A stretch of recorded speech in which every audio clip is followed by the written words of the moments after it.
సీతమ్మ తల్లి, ఎంతో ప్రేమతో నాపై నమ్మకంతో పెద్దమ్మగారు నాకు ఈ బహుమానాన్నిచ్చారు. నిశ్చితార్థపు సింధూరం తీసుకో, అమ్మవారికి బొట్టు పెట్టు.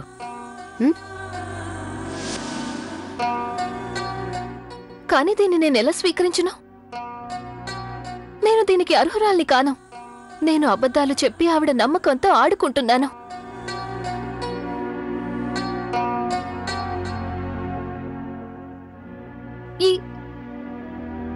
ఈ సింధూరాన్ని ఆవిడ నాకు ఈ రోజు ఇచ్చింది.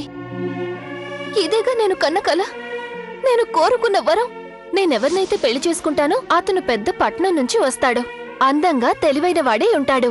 నేను ఖచ్చితంగా అలాంటి వాడిని పెళ్లి చేసుకుంటాను. పట్నం నుంచి వస్తాడు, చూస్తూ ఉండు. వచ్చి ఏమంటాడో తెలుసా? నీ అందమైన కూతుర్ని నేను పెళ్లి చేసుకుంటాను అని అడుగుతాడు. ప్రేమిస్తున్నాను అంటాడు. నువ్వు మర్చిపోకుండా మాట తీసుకోవాలి, జీవితాంతం నన్ను ప్రేమిస్తాను అని. కానీ ఇప్పుడు ఇది నాకు తప్పుగా అనిపిస్తోంది. నాకు భయంగా ఉంది. నేను ఒక పాపాన్ని ఆపే ప్రయత్నంలో మరిన్ని పాపాలు చేయట్లేదు కదా. పాపపుణ్యాల తేడా తెలిసి ఉంటే నువ్వు మరొకరి ప్రేమను లాగేసే ప్రయత్నం చేయవు.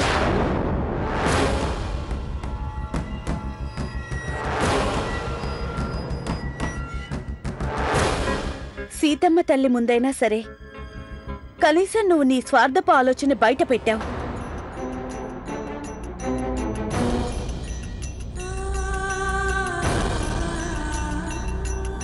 మరొకరి నుదుటి సింధూరం, మరొకరి ప్రేమ నిన్ను ప్రశాంతంగా బ్రతకనివ్వవు. కలల గురించి మాట్లాడే నువ్వు మరొకరి కలలను చెడగొట్టి నువ్వు ప్రశాంతంగా నిద్రపోగలవా? నీ ప్రతి బాధకు, ప్రతి సమస్యకు కారణం ఈ సింధూరమే.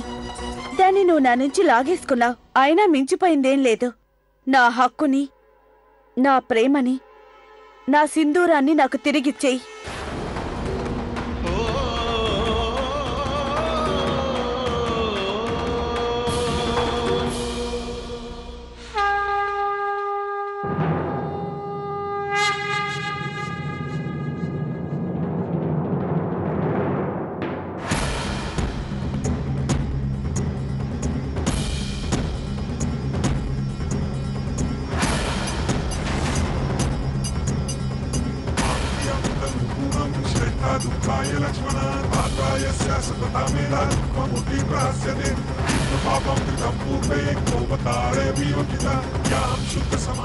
సీతమ్మ తల్లి, నేను నా హక్కు కోసం పోరాడబోతున్నాను.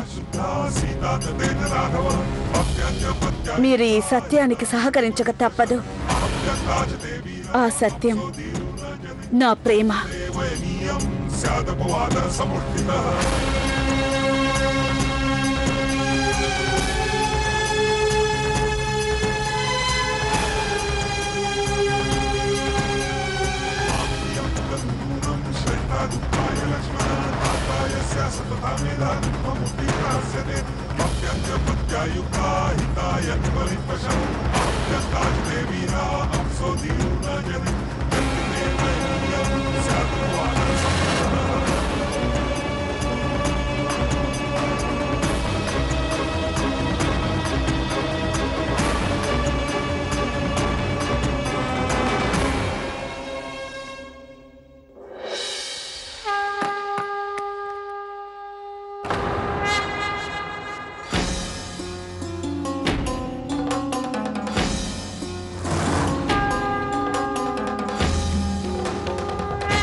నా మాట ఎవరు వినడం లేదే.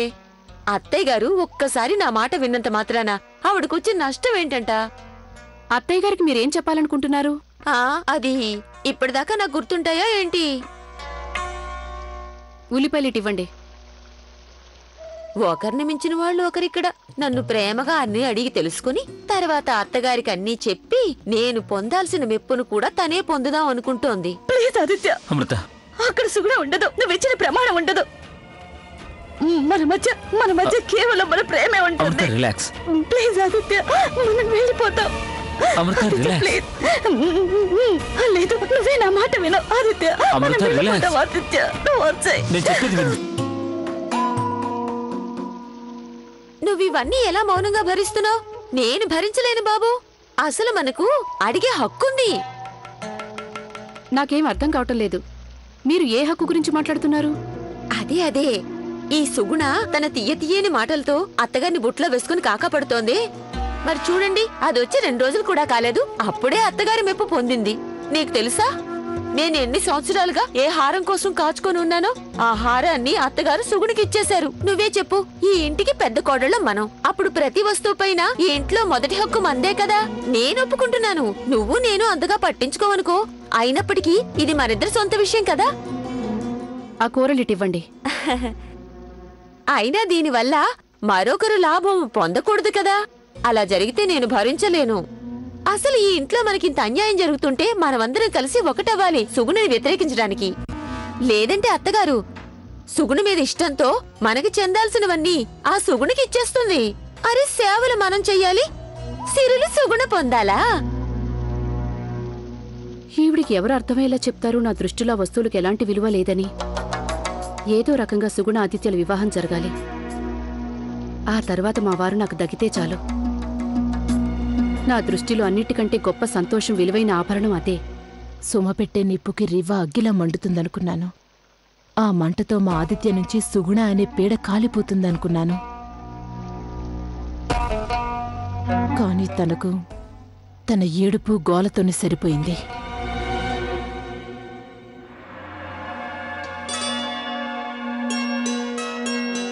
రంగయ్య, నేను నిన్ను పాలు తెమ్మని ఎంతసేపయింది, ఇంతవరకు తేలేదే? ఇప్పుడే తీసుకొస్తాను అమ్మగారు. రంగయ్య, చెప్పండమ్మా. ఈ ఇంట్లో ఏం జరుగుతోంది? వారికి ఇంకా టీ ఎందుకు తెచ్చివ్వలేదు? అమ్మగారు ఇవ్వండి, ఇప్పుడే తీసుకెళ్తున్నాను. సరే, త్వరగా వెళ్ళి వారికి టీ ఇవ్వు. మరొక విషయం, టీలో మలాయి తప్పకుండా వెయ్యాలి. అలాగే అమ్మగారు.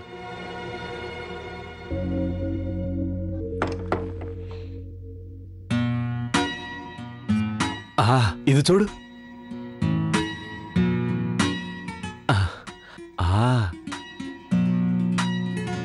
అరే,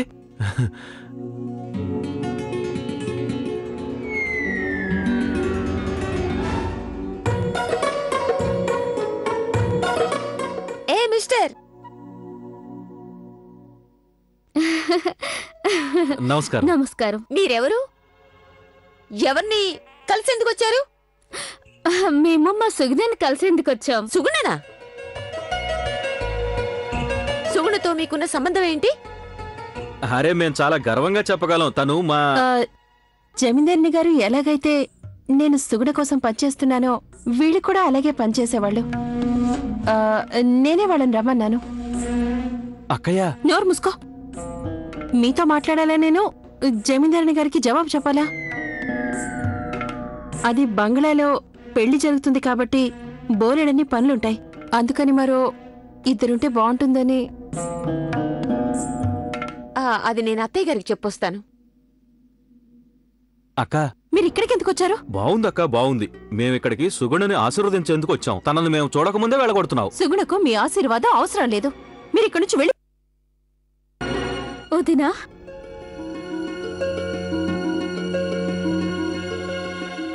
ఏం చూస్తున్నారు? వెళ్ళండి.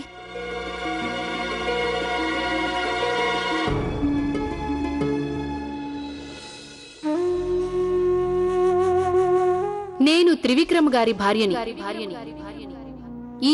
ఈ భవనానికి జమీందారిని.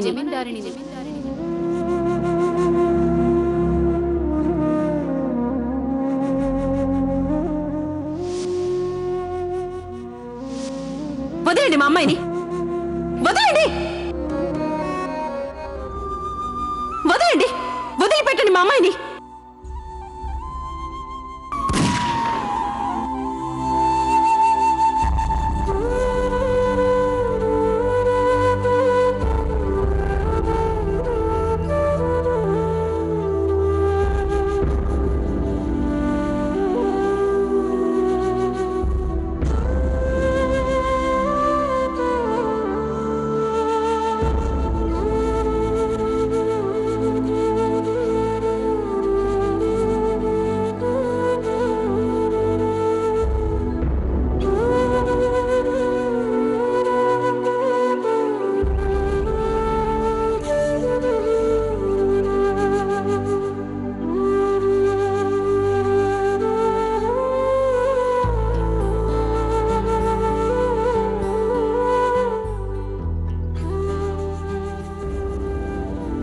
ఇప్పుడు చూడండి.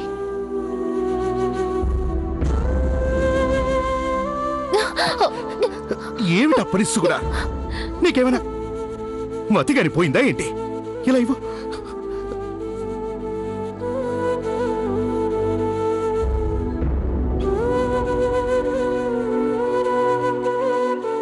బాగా చూసుకోండి.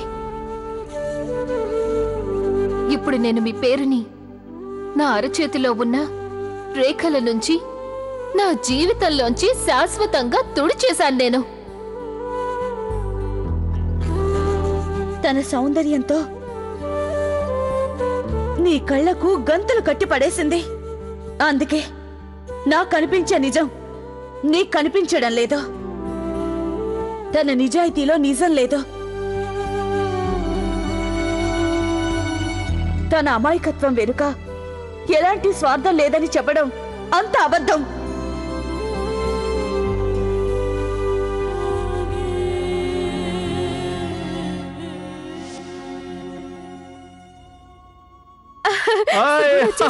చల్లగా ఉండు తల్లి.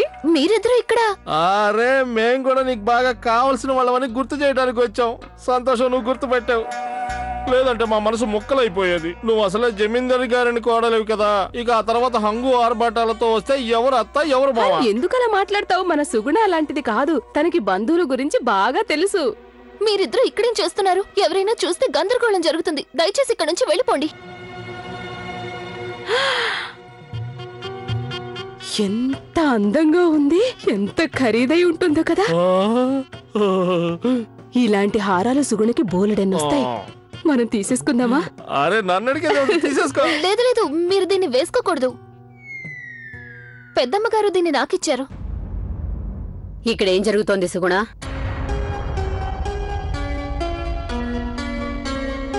వీళ్ళెవరు? అది అదేమిటంటే ఇవి నేను హారాన్ని వేసుకోవడానికి ప్రయత్నిస్తున్నాను. నేను ఒకదాన్ని వేసుకోలేకపోతేను. మేం తనకి సాయం చేస్తున్నారు. అవును.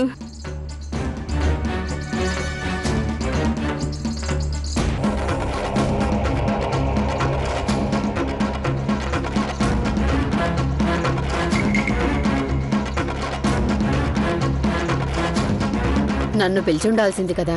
నేనే నీ మెళ్ళో కట్టేదాన్ని. కూర్చో.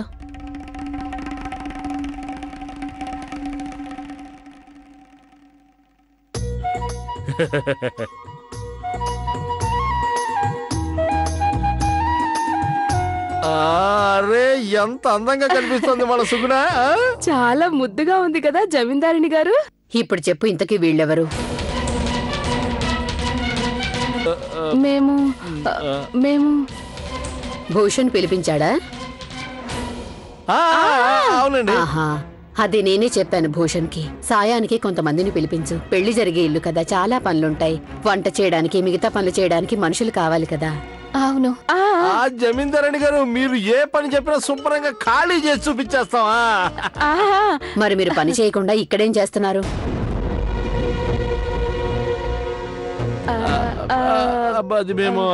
అది వీళ్ళు అటువైపే వెళ్తున్నారు. నాకు దారిలో కనిపిస్తే సాయం చేయడానికి నేనే పిలిచాను. సరే అయితే మీరిద్దరు గోశాలకు వెళ్ళి అక్కడంతా శుభ్రం చేయండి. అలాగే దండాలు జమీందారణి గారు. పద పద పద.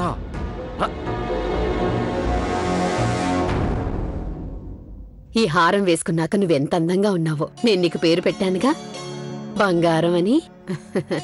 సరే ఇక త్వరగా నువ్వు తయారైపోయి కిందకి టిఫిన్కి వచ్చేసి.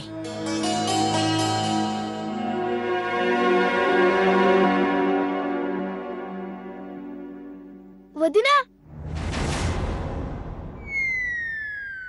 నీ గది ఎంత బాగుందో కదా. టింకల్, ఎంత మంచి బట్టలు. ఇవన్నీ తీసి చూపించవా? ఈ నగలు బట్టలు అన్ని తీసి చూపించవా? చూపించు వదినా. నేను నీకు అన్ని తర్వాత చూపిస్తాను, ముందు ఇక్కడ నుంచి వెళ్ళు. ఖచ్చితంగా చూపిస్తాను, వెళ్ళు వెళ్ళు. సుగుణా, వస్తున్నాను. వెళ్ళు వెళ్ళు, త్వరగా వెళ్ళి దాక్కో. సుగుణా, నా ఫోన్ ఇక్కడ మర్చిపోయానేమో. అదిగో అక్కడే ఉంది, ఇవ్వు. ఇదిగోండి. సరేలే. పెద్దమ్మగారు, నాకు నాకు ఇందులో ఏ చీర కట్టుకోవాలో అసలు అర్థం కావడం లేదు. నీకేది నచ్చితే అది కట్టుకో. అది అన్ని చీరలు చాలా బాగున్నాయి కదా, అందుకనే నాకు అర్థం కావడం లేదు. పింక్ చీర కట్టుకో. కానీ ఆ పింక్ దే బాగుంది.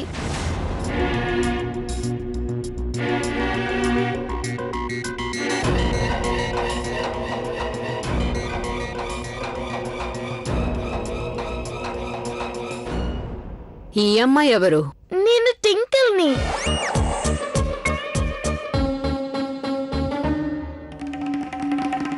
ఈ రోజు నాకు ఎలా అనిపిస్తుందంటే నేను వేరొకరి ఇంట్లోకి వెళ్ళిపోయానేమో అనిపిస్తోంది. అది ఇంతకు ముందు ఇద్దరు పని వాళ్ళు వచ్చారు కదా, వాళ్ళ అమ్మాయి అయ్యుంటుంది. సరేలే, నువ్వు త్వరగా కింద.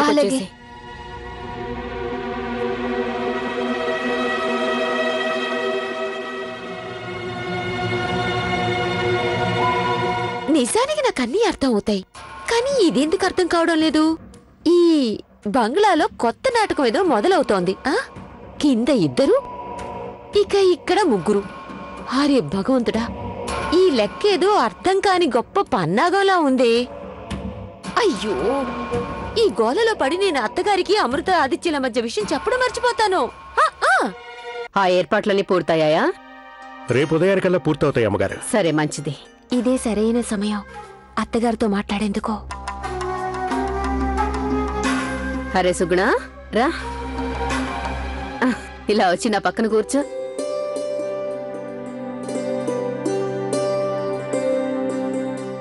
అలాగా? అరే, నువ్వు టిఫిన్ చేయడానికి రాలేదెందుకని? అది ఆకలిగా లేదు. ఆరోగ్యం బానే ఉందిగా? బానే ఉంది.